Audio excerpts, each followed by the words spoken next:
Baik, selanjutnya sesudah tadi kita lihat material yang akan kita gunakan, kemudian alat-alat yang akan kita gunakan, kita akan bahas mengenai apa yang disebut modul pada material kawat loket. Saya akan memperagakan menggunakan kawat loket yang mempunyai dimensi lebih besar. Kawat loket ini adalah kawat loket dengan modul-modul 1x1 inci, sedangkan yang akan menjadi material tugas kita adalah kawat loket yang berukuran modul setengah inci kali setengah inci.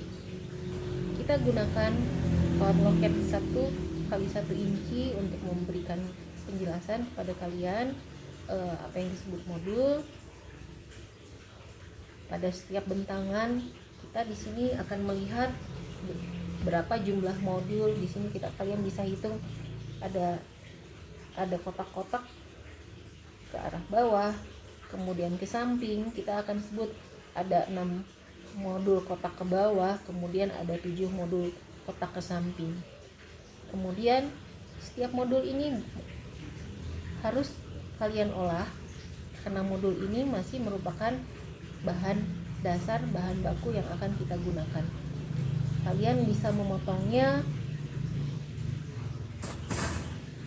seperti ini. Kita lihat di sini ada beberapa percobaan yang saya lakukan.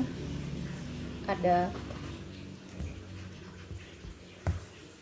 keratan di atas, kemudian saya bengkokkan ke arah yang sama, kemudian ada keratan setengah batang yang kemudian dibengkokkan, kemudian ada keratan yang 1 batang penuh dibengkokkan secara diagonal. Semua alternatif ini adalah eksperimen yang kalian juga bisa lakukan. Kalian boleh lakukan dengan cara yang sangat berbeda, kemudian kalian bisa kemudian terapkan pada lembar yang kalian punya. Ini ada 3 contoh eksplorasi yang saya berikan.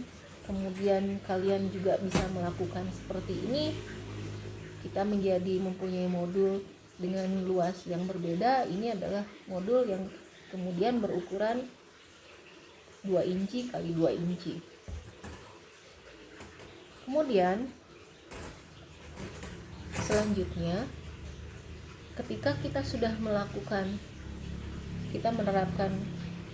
eksplorasi seperti yang tadi diperlihatkan pada kawat loket yang sesungguhnya, kita lihat bahwa kawat ini sangat transparan. Bagaimana caranya supaya kita menghasilkan sebuah gubahan bentuk yang mengisi ruang, memiliki dimensi tinggi, panjang, dan lebar. Sedangkan kawat ini bahkan bila ditekuk pun seperti kita melakukannya pada kertas di tugas sebelumnya, kita tetap menghasilkan transparansi yang belum memperlihatkan bentuknya secara keseluruhan. Apa yang harus kita lakukan?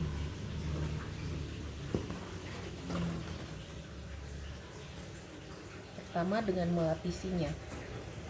Ketika kita membuat lapisan material, terlihat ada kerapatan, kemudian kita melihat ada volume. Semakin banyak kita membuat lapisan, maka semakin terasa volume itu terbangun. Nah, kemudian dari eksperimen modul yang tadi kalian lakukan, seperti ini misalnya, ketika dia baru dilakukan atau diterapkan pada 1 lembar, maka kita baru bilang modul lebar kalian adalah 1.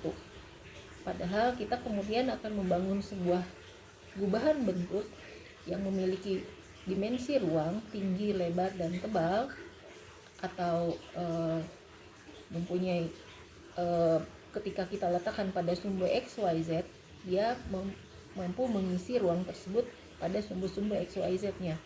Nah, untuk kemudian agar unsur ini bisa jelas kemudian terbaca, kita akan harus melakukan pengulangan tersebut beberapa kali sehingga dimensi ruang tersebut bisa kita rasakan. Di sini kalian bisa menyusun material ini secara sejajar, atau kalian bisa menyusunnya agak digeser, atau kalian bisa susun agak digeser ke atas. Silahkan apa yang ingin kalian lakukan, eksplorasi yang ingin kalian lakukan, dan cara yang ingin diterapkan pada eksperimen yang ingin dibuat. Lalu kalian juga bisa memanfaatkan apakah material tersebut akan terletak pada jarak yang cukup rapat atau akan berjarak tertentu. Yang penting kalian harus memahami bahwa hasil dari susunan tersebut menghasilkan ruang. Ketika kita letakkan dia terlalu jarang, maka kemudian kita akan kembali pada situasi bahwa gubahan bentuk tersebut masih terasa terlalu transparan, sehingga efektivitas gubahan bentuk kita menjadi terlalu ringan. Jadi kalian silakan merasakan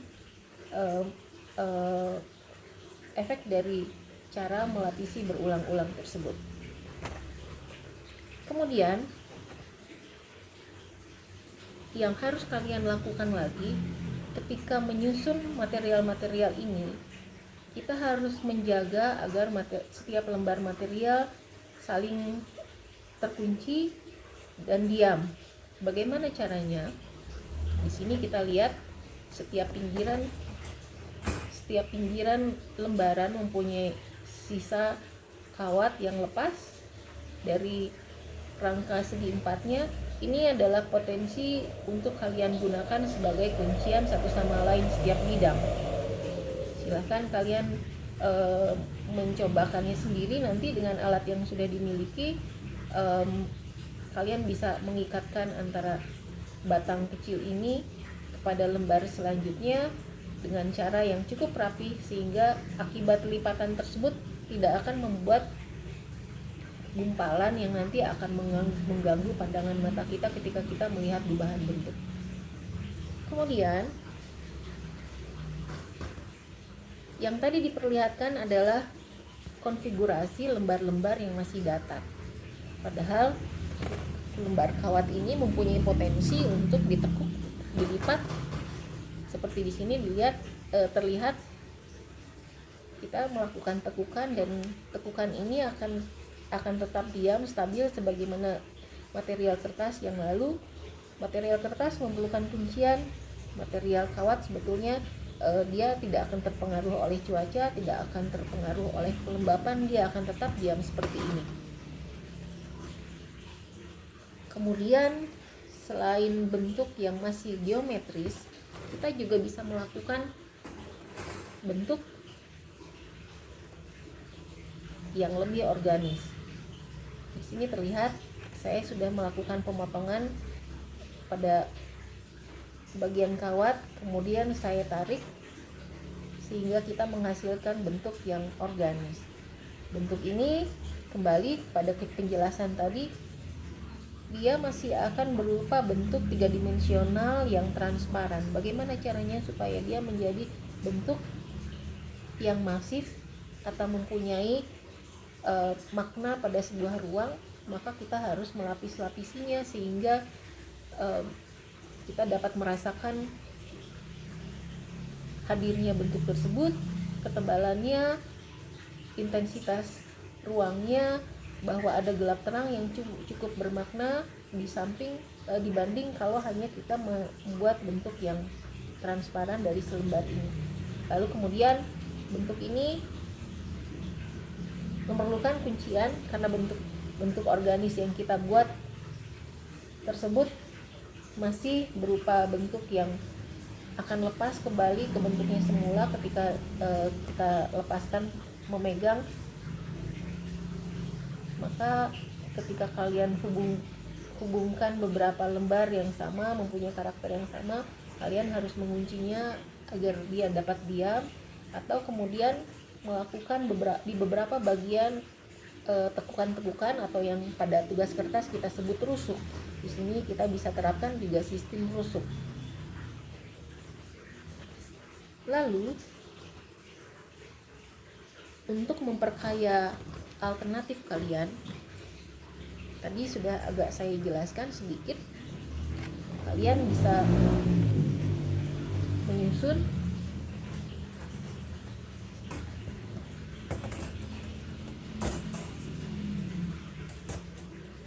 di sini. Saya peragakan misalnya begini. Ketika seseorang mungkin melakukan susunan yang sangat sejajar, kita akan menghasilkan hasil visual yang relatif masih belum terlalu mengisi ruang. Begitu kita geser sedikit, maka kita mendapatkan seperti arsiran pada gambar. Kita geser lagi, arsir itu maka akan semakin jarang, tapi ketika garis-garis berdekatan, arsiran itu akan rapat. Bagaimana agar arsiran tersebut terasa lebih rapat lagi? Maka setiap lembaran mungkin harus kalian sikapi dengan cara menggesernya dengan cara yang tertib, dengan jarak-jarak yang teratur. Sebagaimana pada tugas kertas kita juga melakukan pengukuran, di sini kalian boleh melakukan pengukuran pada setiap pergeseran yang diterapkan. Kemudian tadi sudah dijelaskan juga bahwa jarak juga antar bidang akan menentukan kualitas dari hasil gubahan bentuk yang kalian buat. Silahkan menerapkan semua sistem yang mungkin diterapkan. Kalian sangat bebas untuk mengeksplorasi material ini. 250 orang mahasiswa akan menghasilkan 250 ide yang berbeda. Karena di sini pada satu lembar kawat loket yang bahkan hanya berukuran 10 x 10 cm ini kurang lebih terdapat 10 x 10 modul. Ada 100 modul di sini. Setiap orang bisa melakukan dengan cara yang berbeda. Satu batang setengah inci ini bisa dipotong setengah, bisa dipotong full satu lembar, atau kalian bisa memotongnya sepertiga, kemudian bisa menekuknya menjadi tekukan yang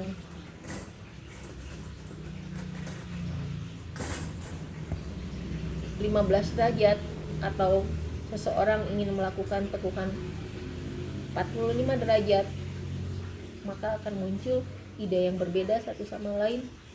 Atau kemudian bisa jadi seseorang ingin melakukan sesudah tekuk 45 derajat, dia akan membuat tekukan kembali seperti ini misalnya. Setiap orang bisa melakukan berbeda, tapi ingat, tugas ini adalah tugas modul. Setiap kalian mempunyai ide, maka selanjutnya ide tersebut harus diterapkan pada setiap bagiannya dengan cara yang sama. Seperti di sini kita lihat, ini adalah satu modul, maka modul-modul yang lain harus sama. Atau ketika memilih modul seperti ini, maka modul-modul yang lain harus sama.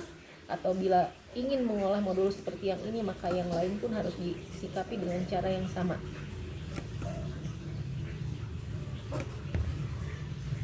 Oke.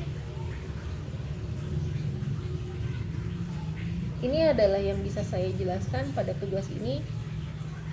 Silahkan untuk bekerja dengan sangat rapih, karena material ini mempunyai modul yang sangat rapih, dan kualitas pekerjaan kalian akan sangat bergantung dengan cara kerja yang apik dan rapi. Tugas ini lebih mudah daripada tugas kertas, karena begitu kalian sudah menemukan modul yang akan diolah, kalian selanjutnya hanya akan bekerja seperti cara kerja industri yang kalian tinggal memproduksinya, kemudian bagaimana kalian merangkaikannya pada bidang, kemudian membangunnya menjadi sebuah gubahan bentuk. Silakan, selamat bekerja. Kita hanya mempunyai waktu yang cukup singkat untuk tugas yang mudah ini. Sampai jumpa kembali di pertemuan setiap minggu. Terima kasih.